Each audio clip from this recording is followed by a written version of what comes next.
한겨울 새벽, 기록적인 폭설이 내리던 날. 차가운 몸으로 떨고 있는 두 아이. 김밥집 사장 정희는 문 앞에서 발을 멈췄습니다.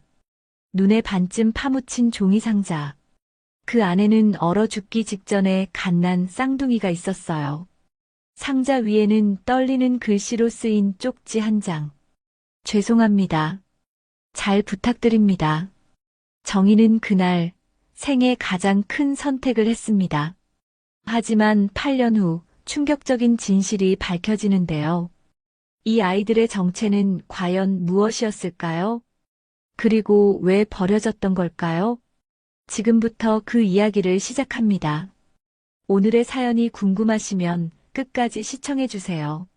무료 버튼인 구독과 좋아요는 제게 큰 힘이 됩니다. 어디서 듣고 계신지 댓글로 남겨주시면 행복을 가득 담아 반갑게 인사드릴게요. 겨울 새벽 5시 서울 변두리 골목은 어둠과 침묵으로 가득했어요. 기록적인 폭설이 내리던 그날 하늘에서는 쉴 새 없이 눈송이가 쏟아져 내렸습니다. 골목 안쪽 낡은 간판 하나가 겨우 눈에 띄는 작은 김밥집이 있었어요. 정인의 김밥 천국이라는 손글씨 간판은 세월의 흔적을 고스란히 담고 있었죠. 서정희는 여느 때처럼 새벽을 열기 위해 가게 앞에 섰습니다. 38배 나이, 결혼도 하지 않은 채 홀로 김밥집을 운영하며 살아온 세월이 10년이 넘었어요. 주변 사람들은 정희를 노처녀 김밥집 사장이라고 불렀지만 정희는 그런 소리에 신경 쓰지 않았습니다. 아니, 신경 쓸 여유가 없었다는 표현이 더 정확했죠. 하루하루 살아가는 것만으로도 벅찬 나날이었으니까요. 정희가 셔터를 올리려는 순간 발밑에서 무언가 걸렸습니다. 눈을 내리깔고 보니 눈에 반쯤 파묻힌 종이 상자가 있었어요. 처음에는 누군가 버린 쓰레기인 줄 알았어요. 하지만 상자에서 희미한 소리가 들려왔습니다. 응애, 응애. 갓난아이의 울음소리였어요.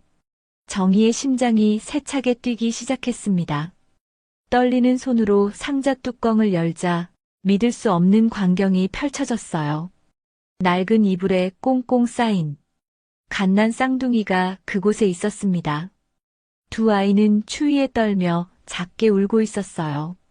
정희는 재빨리 아이들을 안아 올렸습니다. 아이들의 몸은 차가웠지만 숨은 아직 따뜻했어요. 세상에 이게 무슨 일이야.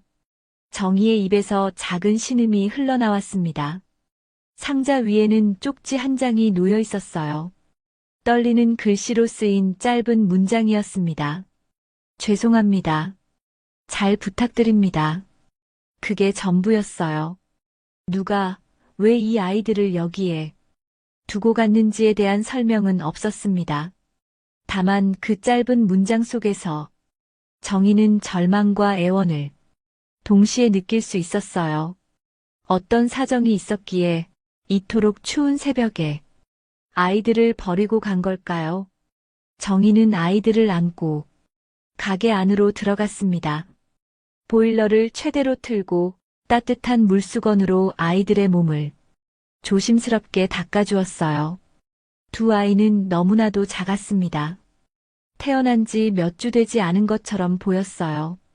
정희는 집에 있던 우유를 데워 조심스럽게 먹였습니다.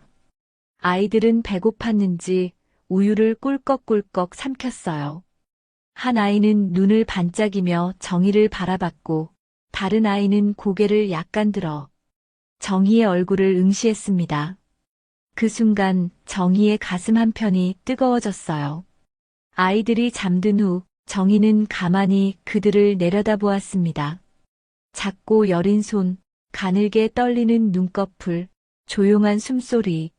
모든 것이 너무나 연약하고 소중해 보였어요. 정희는 자신도 모르게 눈물을 흘렸습니다. 어린 시절 자신도 부모 없이 보육원에서 자랐어요. 누군가의 따뜻한 손길을 그토록 갈망했지만 그런 행운은 정희에게 오지 않았습니다. 보육원에서의 기억은 대부분 차갑고 외로웠어요. 밤마다 이불을 뒤집어 쓰고 울던 날들, 다른 아이들이 부모님과 함께 떠나는 모습을 보며 가슴 아파하던 순간들, 18이 되어 보육원을 나온 후 정희는 온갖 일을 하며 돈을 모았습니다. 식당 설거지, 공장 야간 근무, 편의점 아르바이트. 그렇게 악착같이 모은 돈으로 결국 이 작은 김밥집을 열게 되었어요. 정희의 눈에서 눈물이 계속 흘러내렸습니다. 이 아이들을 보는 순간 자신의 어린 시절이 고스란히 떠올랐어요. 아무도 원하지 않았던 아이, 짐이 되었던 아이, 사랑받지 못했던 아이. 그 모든 기억이 한꺼번에 밀려왔습니다. 정희는 떨리는 손으로 아이들의 작은 손을 잡았어요. 너희도 나처럼 자라게 될까? 정희는 작게 중얼거렸습니다. 아무도 안아주지 않는 삶을 살게 될까? 눈은 여전히 내리고 있었어요. 창밖을 바라보던 정희는 깊은 생각에 잠겼습니다. 내일 아침 경찰서나 보육원에 연락해야 한다는 걸 알고 있었어요. 하지만 마음 한편에서는 알 수 없는 감정이 밀려왔습니다. 이 아이들을 보내고 싶지 않다는 감정이었어요. 그날 밤 정희는 잠을 이룰 수 없었습니다. 아이들의 작은 숨소리가 들릴 때마다 가슴 한편이 무너져 내렸어요. 정희는 일어나 아이들을 바라보았습니다. 두 아이는 평화롭게 잠들어 있었어요. 나한테 온 거니? 너희가 나를 선택한 거니? 정희는 조용히 물었습니다. 대답은 없었지만 정희의 마음속에서는 무언가가 움직이고 있었어요. 새벽이 밝아왔습니다. 정희는 아이들을 품에 안고 창밖을 바라보았어요. 폭설은 멈췄지만 세상은 하얗게 덮여 있었습니다. 마치 모든 것이 새롭게 시작될 것처럼 보였어요. 정희는 결심했습니다. 일단 오늘 하루만이라도 아이들과 함께 있어 보기로요. 내일 일은 내일 생각하자고요. 하지만 정희는 알지 못했습니다. 이 아이들이 자신이 인생을 어떻게 바꿀지, 그리고 8년 후 어떤 놀라운 진실이 밝혀질지, 그저 지금 이 순간 정희의 품 안에는 두 개의 작은 생명이 있었어요. 그것만으로도 정희의 세계는 완전히 달라져 있었습니다. 아이들의 따뜻한 체온이 정희의 가슴에 전해졌어요. 오랜 시간 혼자였던 정희에게 이 온기는 낯설지만 포근했습니다. 조금만 더 안고 있을게. 정희는 작게 속삭였어요. 눈 덮인 골목은 고요했고 김밥집 안은 따뜻했습니다.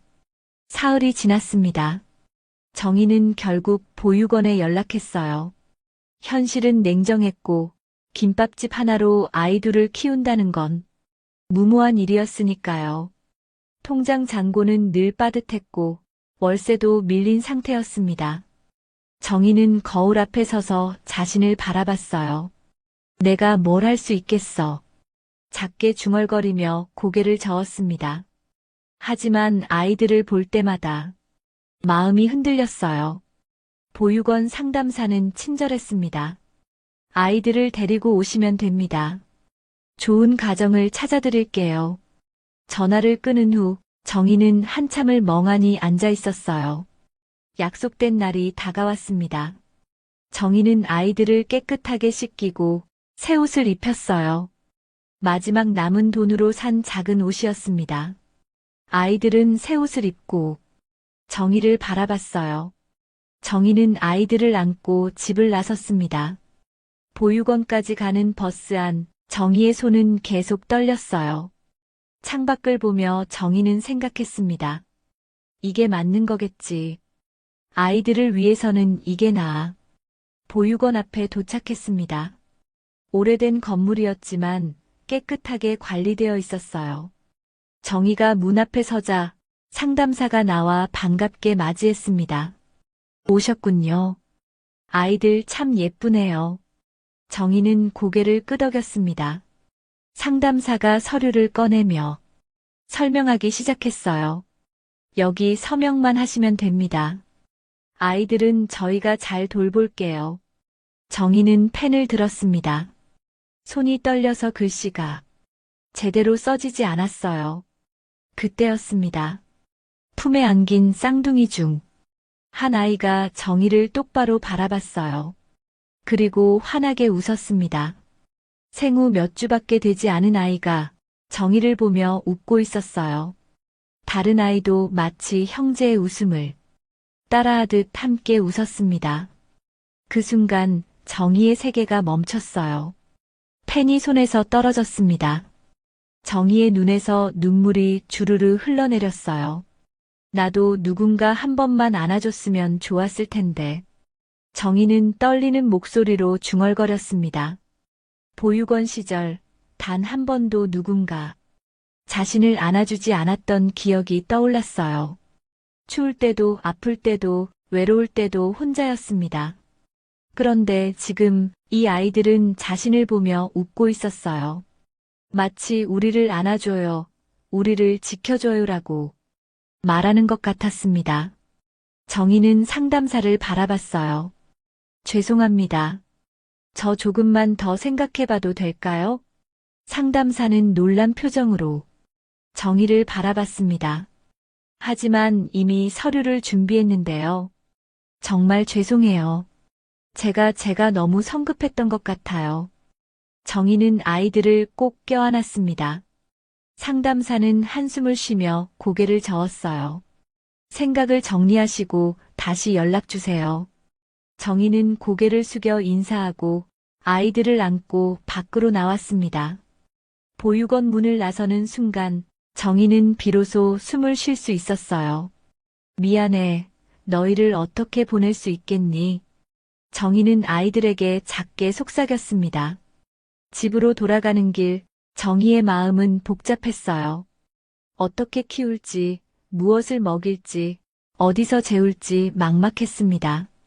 하지만 동시에 이상하게 마음이 편했어요. 아이들을 보내지 않았다는 것만으로도 가슴이 따뜻했습니다.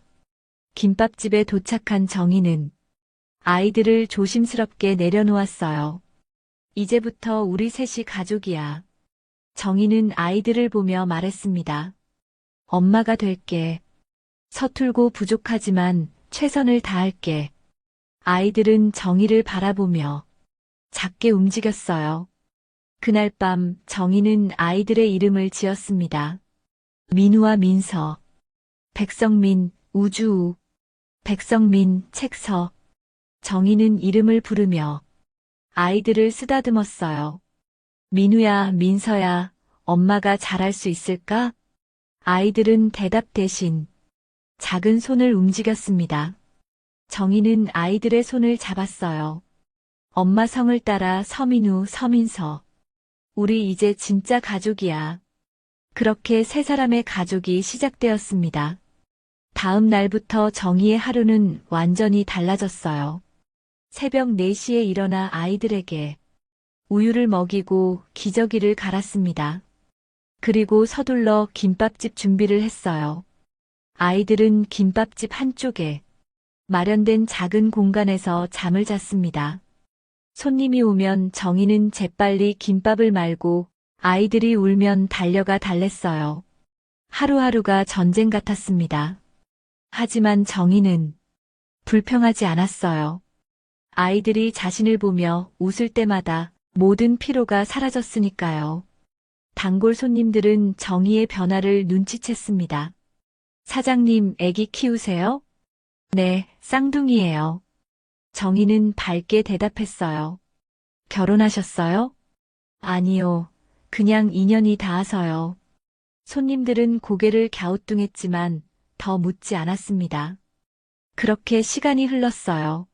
아이들은 하루가 다르게 자랐고 정희는 점점 엄마가 되어갔습니다. 밤마다 정희는 아이들을 보며 생각했어요. 이 선택이 맞는 걸까? 하지만 아이들의 평화로운 얼굴을 보면 그 의심은 사라졌습니다. 정희는 보육원 문 앞에서 돌아선 그날을 평생 잊지 못할 거예요. 그날 정희는 처음으로 누군가의 엄마가 되었으니까요. 그리고 처음으로 자신이 누군가에게 필요한 사람이 되었으니까요. 시간은 빠르게 흘렀습니다. 민우와 민서는 어느덧 3살이 되었어요. 정희의 김밥집은 여전히 작았고 살림은 늘 빠듯했습니다. 하지만 정희는 행복했어요. 아이들이 자라는 모습을 보는 것만으로도 충분했으니까요. 민우와 민서는 김밥집 구석에서 놀았습니다. 정희가 김밥을 마는 동안 아이들은 조용히 시간을 보냈어요. 다른 아이들처럼 떠들거나 울지 않았습니다. 어쩌면 엄마가 힘들다는 걸 본능적으로 아는 것 같았어요. 어느 날 정희는 이상한 광경을 목격했습니다. 민우가 김밥집 구석에 쌓여있던 헌 책을 펼쳐보고 있었어요. 그것도 그냥 보는 게 아니라 마치 읽는 것처럼 페이지를 넘기고 있었습니다. 민우야, 뭐하니? 정희가 다가가 물었어요. 민우는 책을 가리키며 말했습니다. 엄마, 여기 동물 나와요. 정희는 깜짝 놀랐어요. 그 책은 동물 백과사전이었는데 글자가 빼곡한 책이었거든요. 민우야, 이거 읽을 수 있어? 네, 코끼리는 코가 길어요. 여기 써 있어요. 민우는 자신있게 대답했습니다. 정희는 믿을 수가 없었어요. 3살짜리가 어떻게 글자를 읽을 수 있을까요? 민서도 오빠 옆에 앉아 책을 들여다보고 있었습니다. 민서야, 너도 읽을 수 있어? 응, 엄마. 여기 사자 나와요. 민서도 글자를 가리키며 말했어요. 정희는 그날 밤 잠을 이룰 수 없었습니다.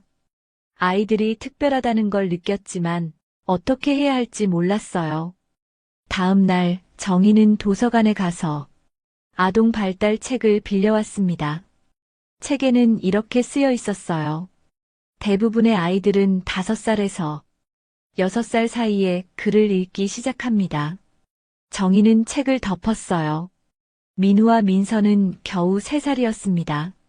그 후로 정희는 아이들을 더 유심히 관찰했어요. 민우는 숫자에 관심이 많았습니다. 김밥집 계산기를 가지고 놀며 스스로 더하기 빼기를 했어요. 엄마, 3 더하기 5는 8이에요. 민우는 신이 나서 말했습니다. 민서는 그림을 그리는 걸 좋아했어요. 종이와 크레파스만 있으면 하루 종일 그림을 그렸습니다. 그런데 민서가 그리는 그림은 3살 아이의 그림이 아니었어요. 비율도 정확하고 색감도 조화로웠습니다. 어느 날 김밥집 단골 손님 한 분이 민서의 그림을 보고 놀랐어요. 사장님, 이거 누가 그린 거예요? 민서가 그렸어요. 3살짜리가요? 믿을 수가 없는데요. 손님은 고개를 저으며 신기해했습니다. 정희는 점점 혼란스러워졌어요. 아이들이 특별한 건 좋지만 자신이 제대로 키울 수 있을지 걱정되었습니다. 혹시 아이들에게 필요한 교육을 못 시켜주는 건 아닐까요? 밤마다 정희는 아이들을 보며 눈물을 흘렸어요. 미안해, 엄마가 너희한테 더 좋은 환경을 못 만들어줘서. 하지만 민우와 민서는 행복해 보였습니다. 김밥 냄새가 가득한 작은 가게에서 엄마와 함께 있는 것만으로도 충분했어요. 정희는 아이들에게 더 많은 책을 사주고 싶었습니다. 하지만 생활비를 아껴도 책을 살 여유는 없었어요. 그래서 정희는 도서관에서 책을 빌려왔습니다. 일주일에 한 번 무거운 책가방을 들고 도서관을 오갔어요. 민우와 민서는 엄마가 빌려온 책을 보며 눈을 빛냈습니다. 엄마, 고마워요. 두 아이는 책을 받아들고 행복해했어요. 4살이 되었을 때 민우는 구구단을 외웠습니다. 정희가 가르쳐준 것도 아니었어요. 민우는 스스로 숫자의 규칙을 발견했습니다. 엄마, 이거 보세요. 2 더하기 2는 4예요. 그런데 2 곱하기 2도 4예요. 민우는 신기하다는 표정으로 말했어요. 민서는 음악에 재능을 보였습니다. 김밥집 옆 피아노 학원에서 흘러나오는 소리를 듣고 그대로 흉내낼 수 있었어요. 정희는 작은 피아노를 중고로 사줬습니다. 민서는 그 피아노로 들었던 곡을 그대로 연주했어요. 김밥집 손님들은 아이들을 신기해했습니다. 사장님, 이 아이들 보통이 아니에요. 우리 애보다 훨씬 똑똑한 것 같은데요? 정희는 마음 한편에서 고민이 깊어졌습니다. 아이들에게 더 좋은 기회를 줘야 하는 건 아닐까요? 정희는 밤마다 고민했어요. 아이들의 재능을 어떻게 키워줘야 할지 몰랐습니다. 그렇다고 비싼 학원에 보낼 형편도 아니었어요. 정희는 자신이 무능하다고 느꼈습니다. 내가 이 아이들한테 짐이 되는 건 아닐까? 그러던 어느 날 정희의 인생을 바꿀 만남이 찾아왔습니다. 김밥집에 중년 남성이 들어왔어요. 정장을 입은 점잖은 인상의 남자였습니다. 김밥 2줄 주세요. 정희는 재빨리 김밥을 말기 시작했어요. 그때 민우와 민서가 구석에서 놀고 있었습니다. 민우는 책을 읽고 있었고 민서는 그림을 그리고 있었어요. 남자는 아이들을 유심히 바라봤습니다. 그의 눈빛이 점점 진지해졌어요. 민우가 읽고 있는 책은 초등학교 수학 교과서였습니다. 민서가 그리는 그림은 김밥집 풍경이었는데 원근법까지 표현되어 있었어요. 남자는 김밥을 받아든 후 자리에 앉았습니다. 그리고 천천히 먹으며 계속 아이들을 관찰했어요. 정희는 이상하게 느껴졌지만 아무 말도 하지 않았습니다. 남자가 자리에서 일어나며 말했어요. 사장님, 실례지만 잠깐 시간 좀 내주실 수 있으세요? 정희는 조심스럽게 고개를 끄덕였습니다. 남자는 명함을 꺼냈어요. 정희는 명함을 받아들고 눈이 커졌습니다. 거기에는 이렇게 쓰여 있었어요. 한국대학교 인지과학과 교수 이성준. 정희의 손이 떨렸습니다. 교수는 조심스럽게 입을 열었어요. 저 아이들 혹시 검사를 받아본 적 있으신가요? 이성준 교수는 정희 앞에 앉았습니다. 그의 표정은 진지했어요.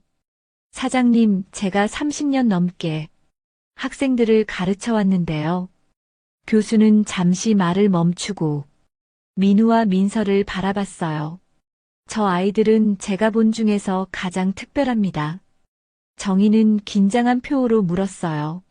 무슨 말씀이신지. 저 남자아이가 읽고 있는 책, 초등학교 5학년 수학교과서 맞죠? 교수가 조용히 물었습니다. 정희는 고개를 끄덕였어요. 네, 도서관에서 빌려온 건데. 민우가 그림책은 시시하다고 해서요. 교수는 깊은 한숨을 쉬었습니다. 그리고 저 여자아이의 그림, 원근법과 명암까지 표현되어 있어요. 민서는 그림 그리는 걸 좋아해요. 제가 가르친 건 아니고요. 정희는 조심스럽게 대답했습니다.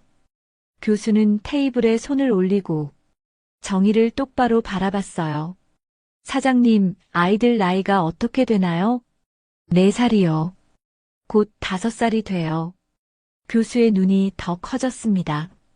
사장님, 이 아이들 검사를 한번 받아보셔야 할 것 같습니다.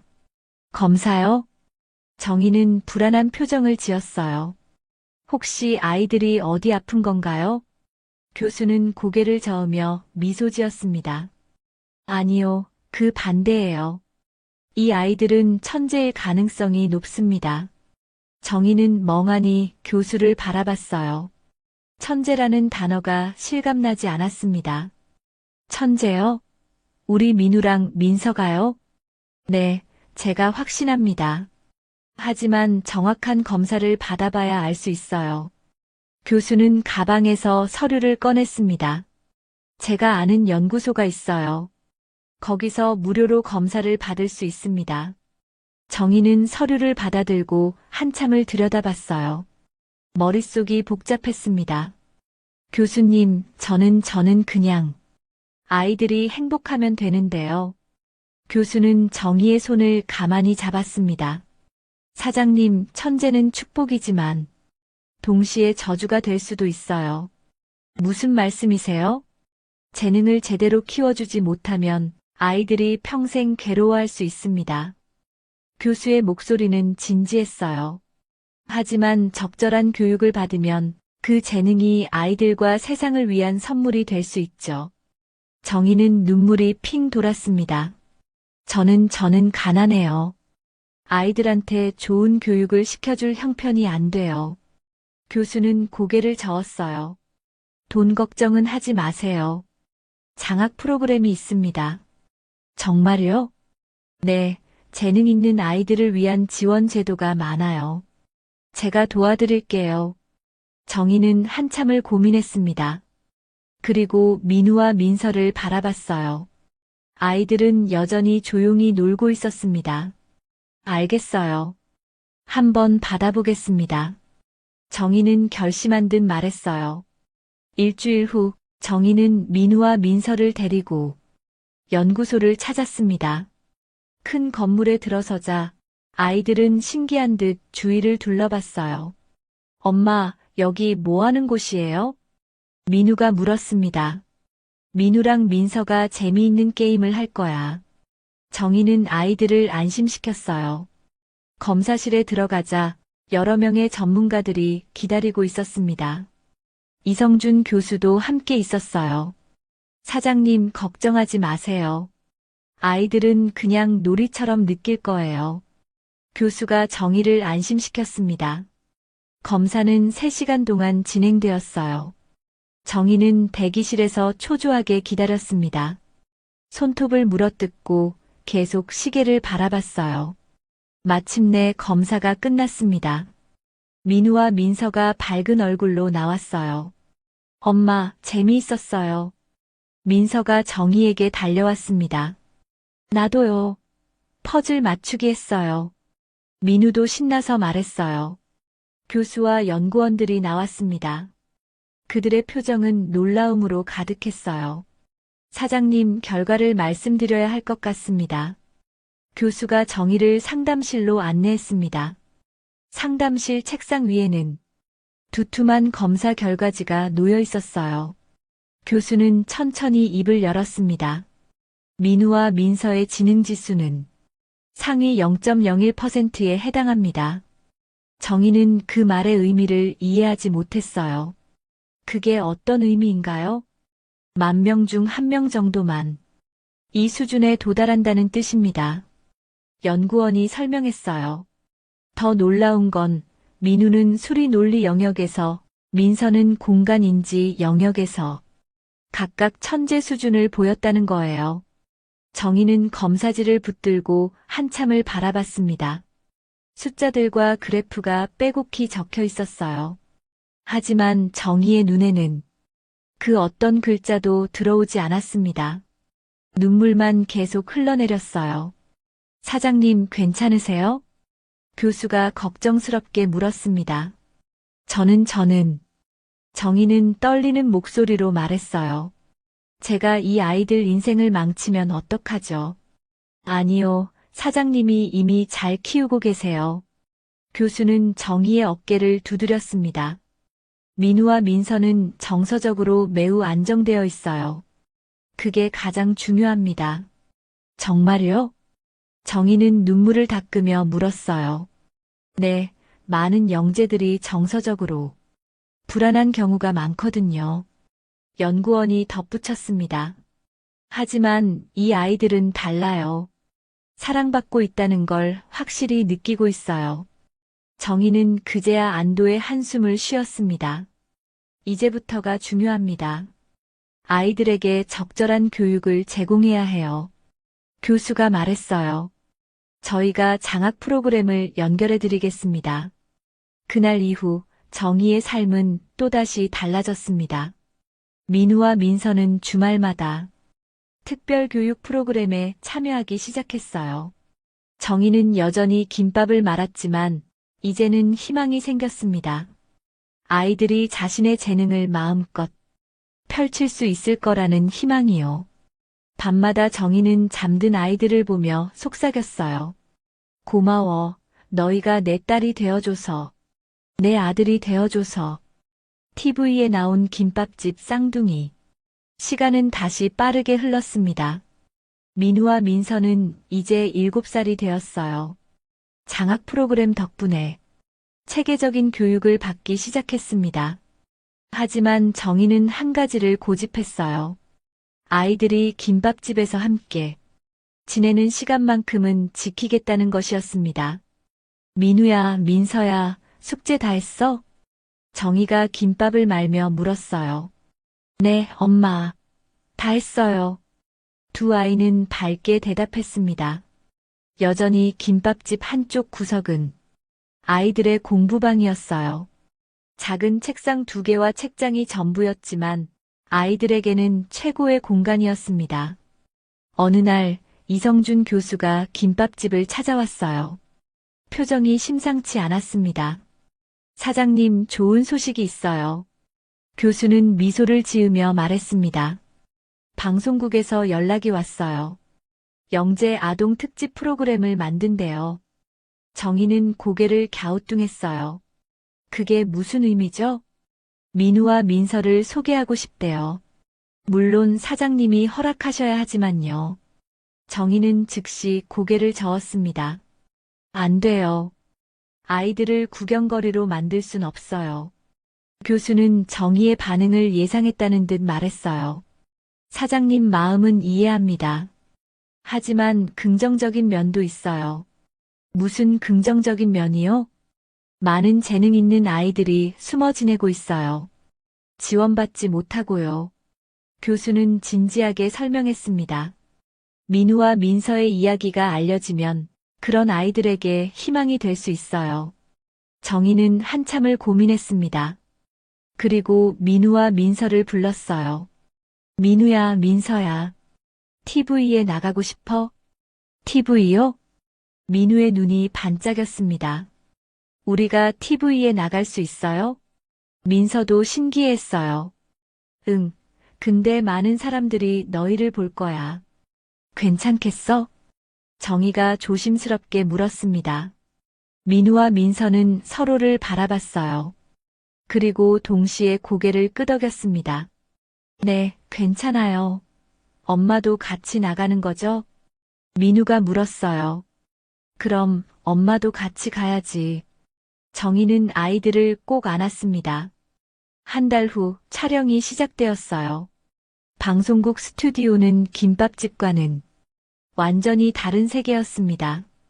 밝은 조명, 여러 대의 카메라, 바쁘게 움직이는 스태프들. 민우와 민서는 처음에는 긴장했지만 곧 적응했어요. 자, 그럼 민우부터 테스트를 시작할까요? 진행자가 다정하게 말했습니다. 민우 앞에 놓인 건 초등학교 6학년 수학 문제였어요. 카메라가 민우의 손을 클로즈업했습니다. 민우는 연필을 들고 문제를 풀기 시작했어요. 30초도 채 걸리지 않았습니다. 다 풀었어요. 민우가 밝게 말했습니다. 스튜디오에 있던 모든 사람들이 놀랐어요. 진행자는 답안지를 확인하고 감탄했습니다. 완벽해요. 그런데 민우야, 이걸 어떻게 이렇게 빨리 풀었어? 그냥 숫자들이 이야기를 하는 것 같아요. 민우는 순진하게 대답했습니다. 숫자들이 이야기를 한다고? 네, 여기 이 숫자는 저 숫자랑 친구가 되고 싶어 해요. 그래서 연결하면 답이 나와요. 민우의 설명에 스튜디오는 웃음으로 가득 찼어요. 다음은 민서의 차례였습니다. 민서 앞에는 빈 도화지와 물감이 놓여 있었어요. 민서야, 오늘 스튜디오에 온 기분을 그림으로 표현해 볼까? 진행자가 말했습니다. 민서는 고개를 끄덕이고 붓을 들었어요. 30분 후 놀라운 그림이 완성되었습니다. 스튜디오의 밝은 조명, 카메라 앞에 선 자신과 오빠, 그리고 뒤에서 지켜보는 엄마. 모든 것이 생생하게 표현되어 있었어요. 와, 이게 7살 아이가 그린 그림이라고요? 진행자는 믿을 수 없다는 표정을 지었습니다. 촬영의 마지막은 가족 인터뷰였어요. 정희는 민우와 민서 사이에 앉았습니다. 민우야, 민서야. 너희에게 엄마는 어떤 존재니? 진행자가 물었어요. 민우가 먼저 대답했습니다. 엄마는요, 김밥 냄새예요. 김밥 냄새? 진행자가 웃으며 물었습니다. 네, 엄마한테서는 항상 김밥 냄새가 나요. 그 냄새를 맡으면 안심이 돼요. 민우의 순수한 대답에 스튜디오가 조용해졌어요. 민서도 입을 열었습니다. 우리 엄마는 김밥집 사장이에요. 세상에서 제일 맛있는 김밥을 만들어요. 그럼 엄마가 자랑스러워? 네.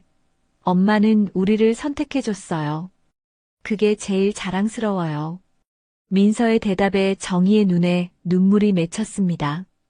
진행자도 감동한 표정이었어요. 사장님, 이 아이들을 키우면서 힘들지 않으셨어요? 진행자가 정희에게 물었습니다. 정희는 아이들을 바라보며 천천히 대답했어요. 힘들었죠. 솔직히 매일매일이 전쟁 같았어요. 정희는 잠시 말을 멈췄습니다. 하지만 후회한 적은 단 한 번도 없어요. 이 아이들은 제 인생의 기적이니까요. 스튜디오에 있던 스태프들 중 몇몇이 눈물을 닦았어요. 프로그램은 한 달 후에 방송되었습니다. 정희는 김밥집에서 아이들과 함께 방송을 봤어요. 화면 속에는 민우와 민서의 밝은 모습이 담겨 있었습니다.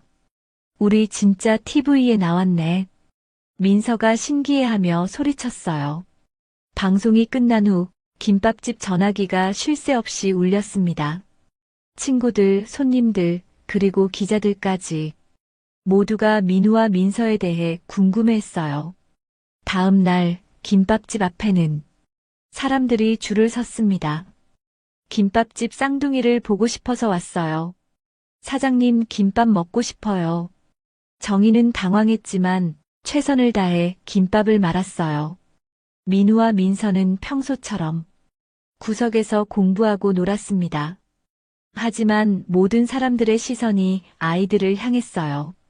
일주일 후 이상한 일이 벌어졌습니다. 김밥집 앞에 고급 외제차가 멈췄어요. 정장을 입은 남자가 내려 김밥집 안을 들여다봤습니다. 정희는 김밥을 말다가 그 남자와 눈이 마주쳤어요. 남자의 얼굴에는 묘한 표정이 있었습니다. 놀라움과 확신이 섞인 표정이었어요. 남자는 김밥집 안으로 들어오지 않았습니다. 그저 창문 너머로 민우와 민서를 한참 바라봤어요. 그리고 전화기를 꺼내 누군가에게 전화를 걸었습니다. 맞습니다. 확실합니다. 찾았습니다. 남자의 목소리가 떨리고 있었어요. 정희는 이상한 예감이 들었습니다. 하지만 손님이 많아 신경 쓸 겨를이 없었어요. 남자는 한참을 서 있다가 조용히 사라졌습니다. 그날 밤 정희는 잠을 이룰 수 없었어요. 왠지 모를 불안감이 밀려왔습니다. 창밖을 보니 달이 밝게 빛나고 있었어요. 정희는 잠든 아이들을 바라봤습니다. 우리 앞으로도 이렇게 평화로울 수 있을까? 정희는 작게 중얼거렸어요. 하지만 정희는 알지 못했습니다. 그 남자가 누구였는지, 그리고 곧 어떤 일이 벌어질지. 8년 동안 숨겨져 있던 진실이 이제 곧 드러나게 될 거라는 사실을요. 그날은 평범한 월요일 아침이었습니다. 정희는 여느 때처럼 김밥을 말고 있었어요. 민우와 민서는 초등학교에 즐겁게 다니고 있었습니다. 아이들은 학교에서도 뛰어난 성적을 보였어요. 하지만 정희가 가장 자랑스러운 건 따로 있었습니다. 아이들이 친구들과 잘 어울리고 밝게 자라고 있다는 거였어요. 김밥집 문이 열렸습니다. 한 여자가 조심스럽게 들어왔어요. 나이는 30대 중반쯤으로 보였습니다. 고급스러운 옷차림이었지만 얼굴은 창백하고 눈가에는 다크서클이 있었어요. 어서 오세요. 뭘 드릴까요? 정희가 밝게 인사했습니다. 여자는 대답 없이 김밥집 안을 둘러봤어요. 벽에 붙어 있는 민우와 민서희. 사진들을 하나하나 바라봤습니다. 저기 손님? 정희가 다시 물었어요. 여자는 정희를 바라보며 떨리는 목소리로 말했습니다. 저 아이들은 어디 있나요? 아이들요? 학교 갔는데요. 정희는 이상하다는 표정을 지었어요. 여자의 눈에서 눈물이 흘러내렸습니다. 제가 너무 늦었나요? 손님, 무슨 일이세요? 정희가 걱정스럽게 물었습니다. 여자는 가방에서 낡은 사진 한 장을 꺼냈어요. 그리고 떨리는 손으로 정희에게 내밀었습니다. 사진 속에는 갓난 쌍둥이가 있었어요. 정희의 심장이 멎는 것 같았습니다. 그 사진 속 아이들은 민우와 민서였어요. 이게 어떻게? 정희의 목소리가 떨렸습니다. 저는 이 아이들의 친엄마입니다. 여자가 무릎을 꿇으며 말했어요. 정희는 뒤로 물러서며 벽에 기댔습니다. 머릿속이 하얘졌어요. 8년 동안 상상했던 순간이 현실이 되었습니다. 앉으세요. 차 한 잔 드릴게요. 정희는 떨리는 손으로 차를 내왔습니다. 여자는 자리에 앉아 한참을 울었어요. 죄송합니다. 정말 죄송합니다. 여자는 계속 사과했습니다. 정희는 조용히 여자를 바라봤어요. 이야기해 주세요. 무슨 일이 있었는지. 여자는 천천히 입을 열었습니다. 제 이름은 한유진입니다. 저는 재벌가의 아들과 결혼했어요. 유진의 목소리는 떨리고 있었어요. 하지만 시댁에서는 저를 인정하지 않았어요. 가난한 집안 출신이라고요. 정희는 조용히 듣고 있었습니다. 임신 사실을 알았을 때는 기뻤어요. 아이를 낳으면 인정받을 줄 알았죠. 유진의 목소리가 더욱 떨렸어요. 하지만 쌍둥이를 낳았을 때 시어머니는 저와 아이들을 함께 쫓아냈어요. 함께요? 정희가 놀라며 물었습니다. 네, 그분은 아이들조차 인정하지 않았어요. 천한 피가 섞였다고요. 유진은 눈물을 닦았어요. 돈 몇 푼 쥐어주고 다시는 나타나지 말라고 했습니다. 아이들과 함께요. 그래서 도망친 거군요. 정희의 목소리도 떨렸습니다. 네, 갈 곳이 없었어요. 친정도 가난해서 의지할 수 없었죠. 유진은 고개를 숙였어요. 그날 밤 너무 추웠어요. 아이들이 얼어 죽을 것 같았습니다.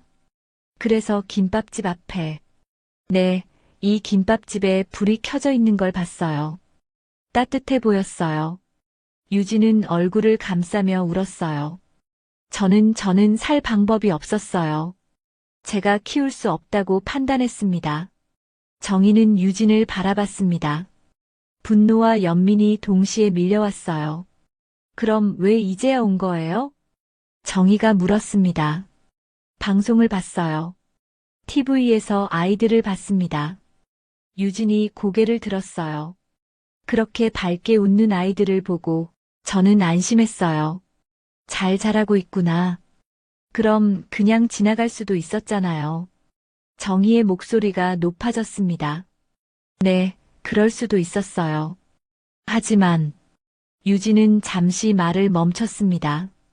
시댁에서 아이들을 찾고 있어요. 방송을 보고 알아챘습니다. 정희의 얼굴이 굳어졌어요. 무슨 소리예요? 제 전 남편의 아버지, 한국 굴지의 재벌 회장이 직접 나섰어요. 유진의 목소리는 절망적이었습니다. 8년 전에는 아이들을 인정하지 않았던 그 사람이 이제는 천재 손자들을 되찾겠다고 나섰어요. 그럴 수가. 정희는 믿을 수 없다는 표정을 지었습니다. 변호사를 고용했어요. 아이들이 한진 가의 핏줄이라는 걸 증명하겠대요. 유진이 정희의 손을 잡았어요. 정희는 주저앉았습니다. 안 돼요. 아이들은 제 아이예요. 저도 알아요. 하지만 그쪽은 힘이 있어요. 돈도 권력도 있습니다. 유진의 눈빛은 절망적이었어요. 제가 도와드리고 싶어요. 증언할 수 있어요.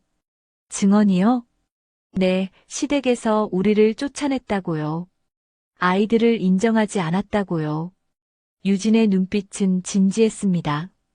그리고 제가 아이들을 버린 게 아니라 당신에게 맡겼다고 증언할게요. 정희는 고개를 저었어요. 당신이 도와준다고 해서 될 문제가 아닌 것 같은데요. 저도 알아요. 하지만 최선을 다하고 싶어요. 이번엔 도망가지 않을 거예요. 그때 김밥집 문이 열렸습니다. 정장을 입은 남자 2명이 들어왔어요. 한 명은 일주일 전 김밥집 앞에서 서 있던 그 남자였습니다. 서정희 씨죠? 남자가 차갑게 물었습니다. 누구세요? 정희가 경계하며 물었어요. 한진그룹 법무팀입니다. 이건 법원 명령서예요. 남자는 서류를 내밀었습니다. 서민우, 서민서의 친권에 관한 소송이 제기되었습니다. 정희의 손이 떨렸어요. 유진이 벌떡 일어났습니다. 아직 소송도 시작하지 않았잖아요. 한유진 씨도 계시네요. 잘 됐습니다. 남자는 차가운 미소를 지었어요. 회장님께서 전하라고 하셨습니다. 한진가의 핏줄은 한진가로 돌아와야 한다고요. 8년 전에는 인정도 안 하시더니 유진이 소리쳤습니다. 그때와 지금은 상황이 다릅니다. 아이들이 천재라는 게 밝혀졌으니까요. 남자의 말에 정희의 가슴이 무너졌어요. 둘 다 법정에서 뵙겠습니다. 아이들은 곧 한진가로 돌아올 겁니다. 남자들이 나간 후 김밥집은 침묵에 잠겼습니다. 정희는 벽에 걸린 민우와 민서의 사진을 바라봤어요. 절대 안 돼요. 절대 빼앗기지 않을 거예요. 정희의 눈빛은 단호했습니다. 유진도 정희 옆에 섰어요. 저도 함께 싸우겠습니다. 이번엔 제대로 싸울 거예요. 두 여자는 서로를 바라봤습니다. 처음 만났지만 같은 목표를 향해 나아가야 하는 동료였어요. 그날 오후 민우와 민서가 학교에서 돌아왔습니다. 엄마, 우리 왔어요. 아이들은 밝게 인사했어요. 정희는 아이들을 꼭 안았습니다. 눈물이 흘렀지만 아이들 앞에서 울 수는 없었어요.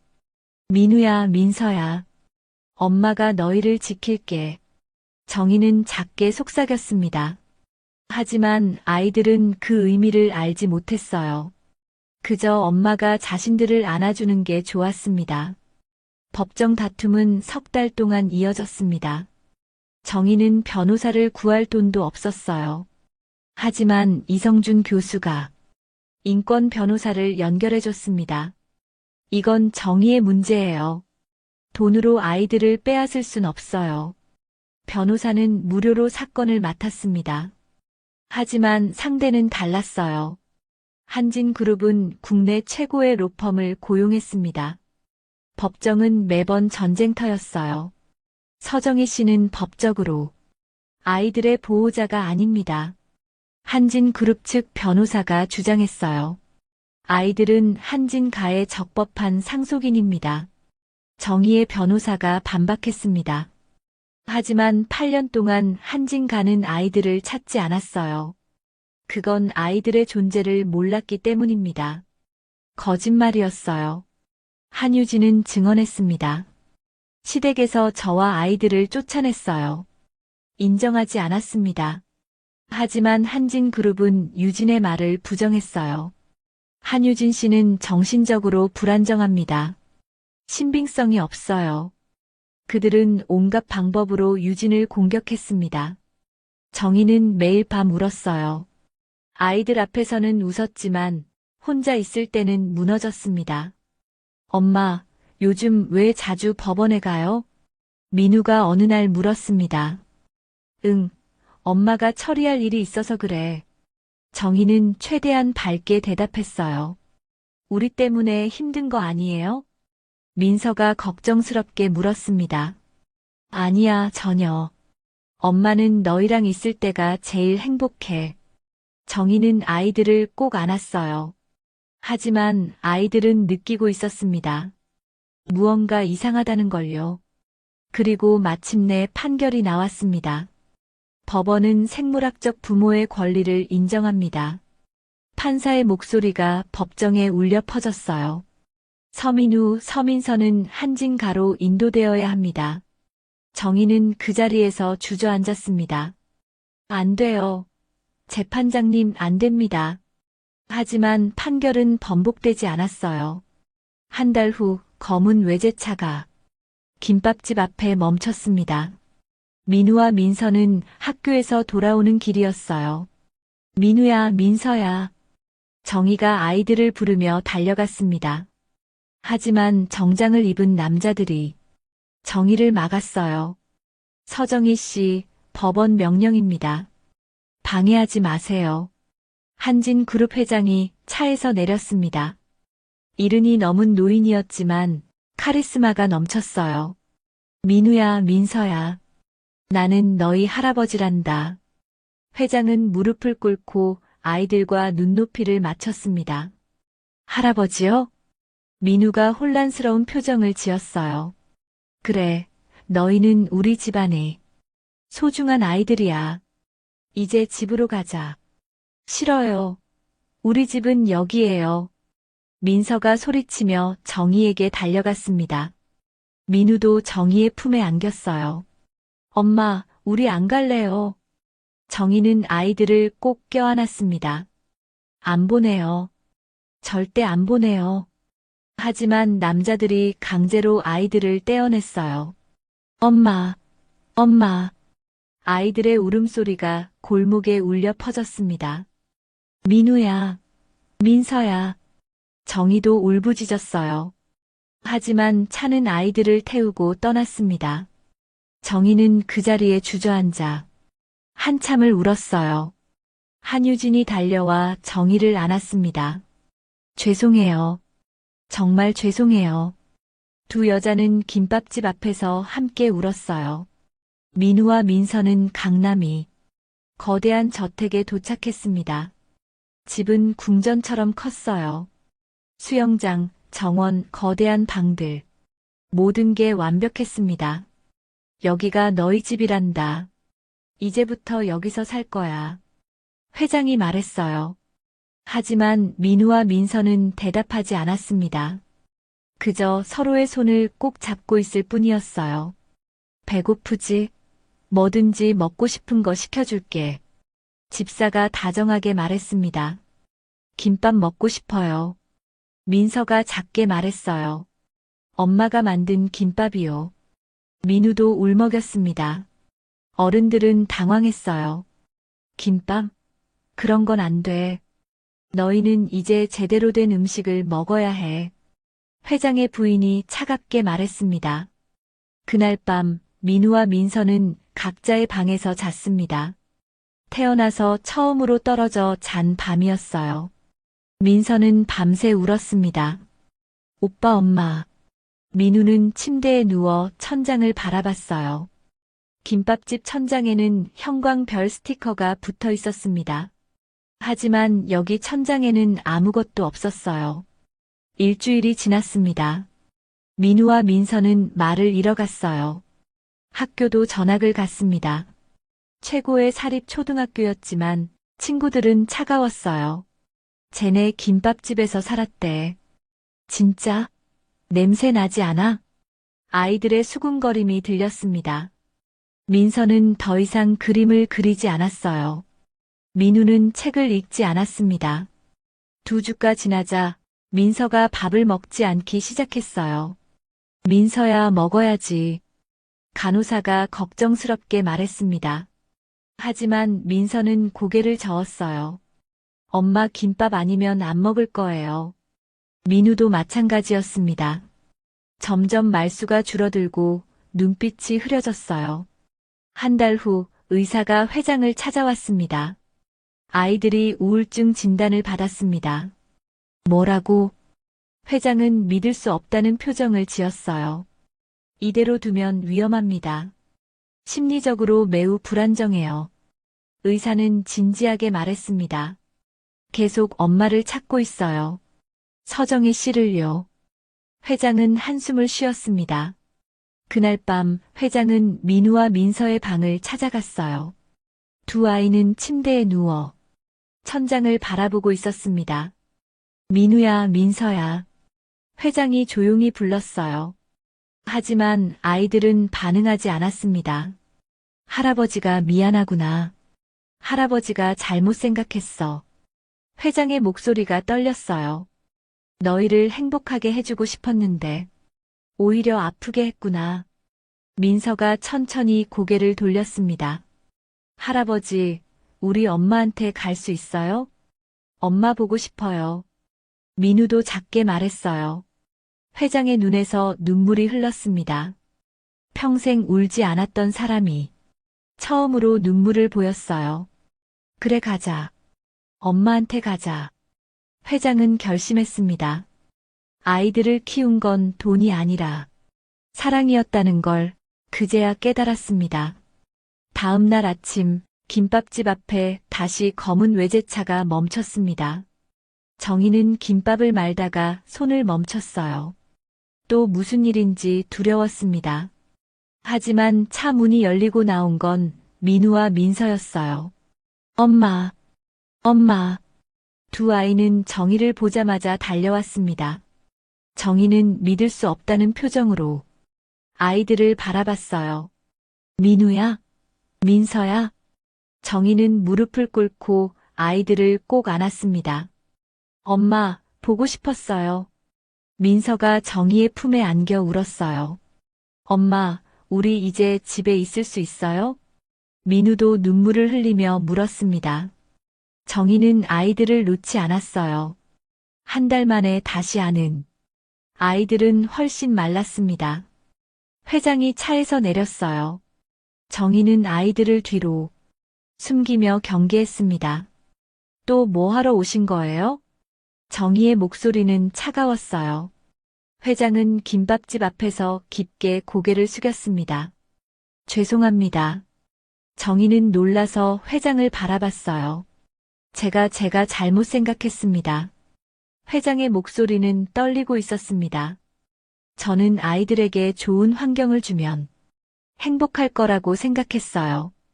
회장은 고개를 들었어요. 하지만 틀렸습니다. 아이들은 저택에서 죽어가고 있었어요.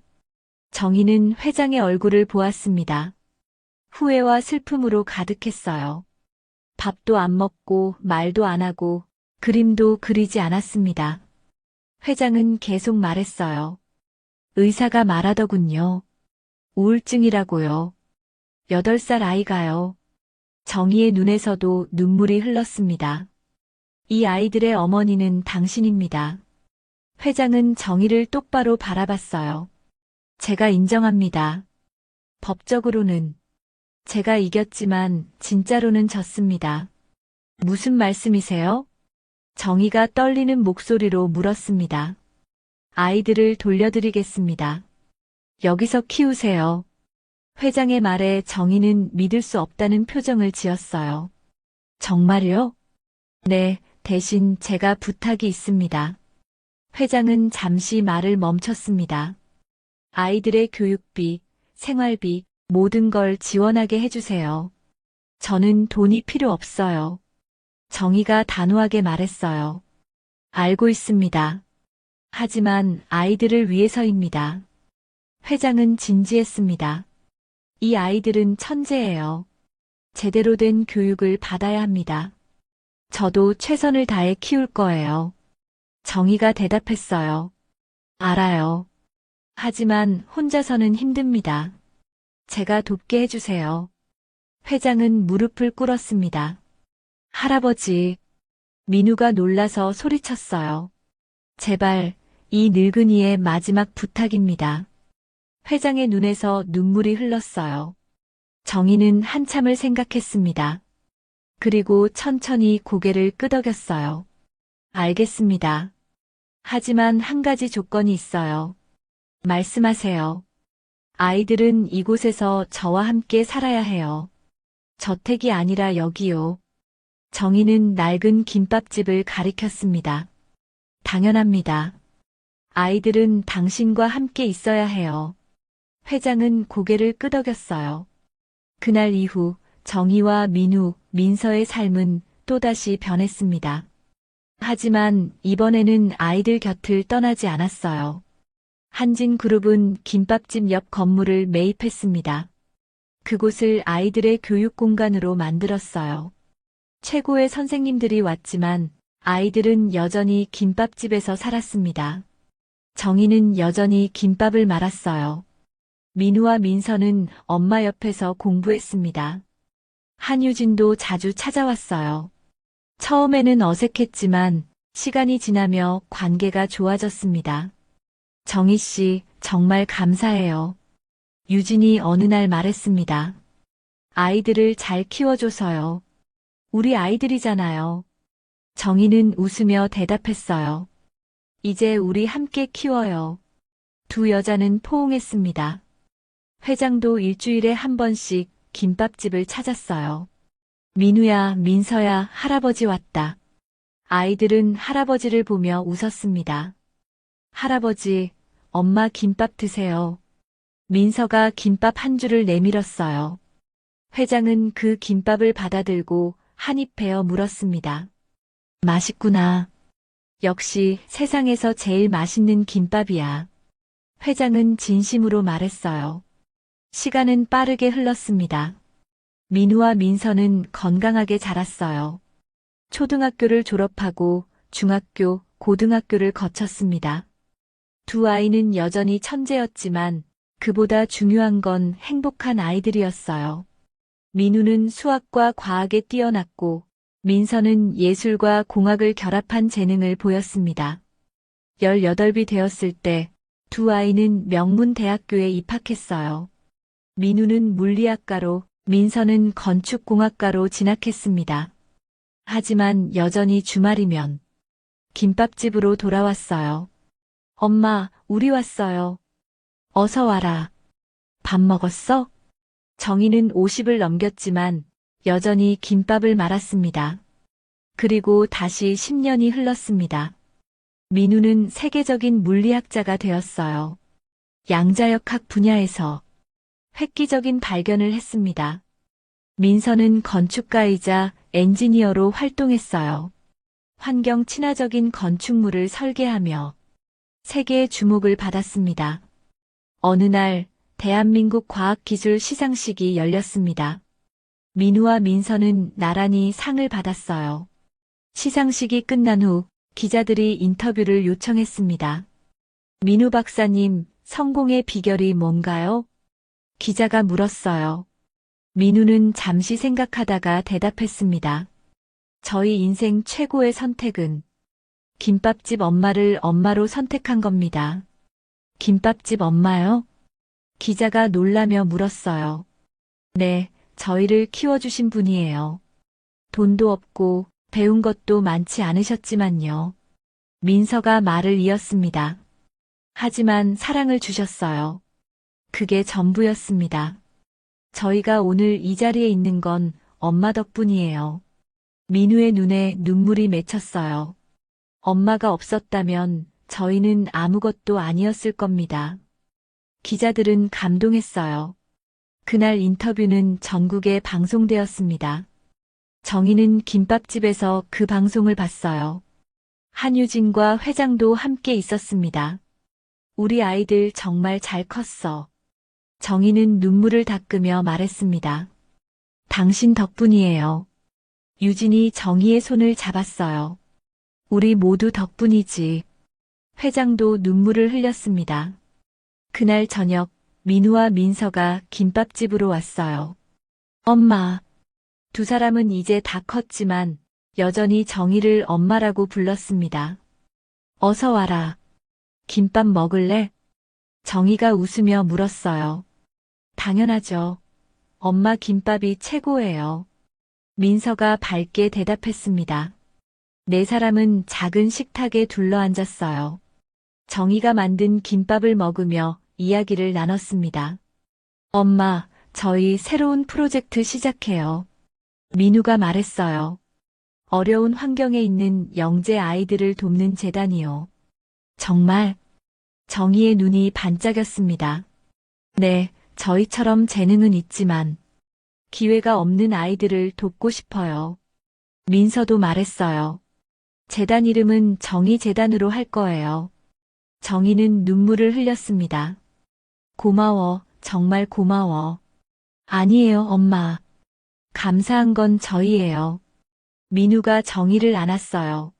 엄마가 저희를 선택해 주셔서요. 민서도 함께 안았습니다. 세 사람은 한참을 그렇게 있었어요. 창밖으로는 눈이 내리기 시작했습니다. 28년 전 폭설이 내리던 그날처럼요.